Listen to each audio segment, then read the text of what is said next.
Malo snimim Vlajove ovce, bacimo na internet. A Vlaja? Da bacimo na internet malo ovce, da snima kako pasu.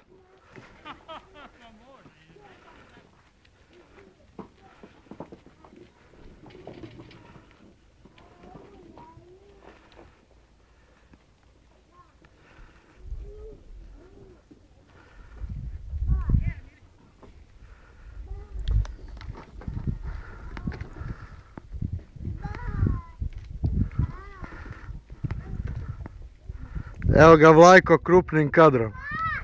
A, da skinem kap.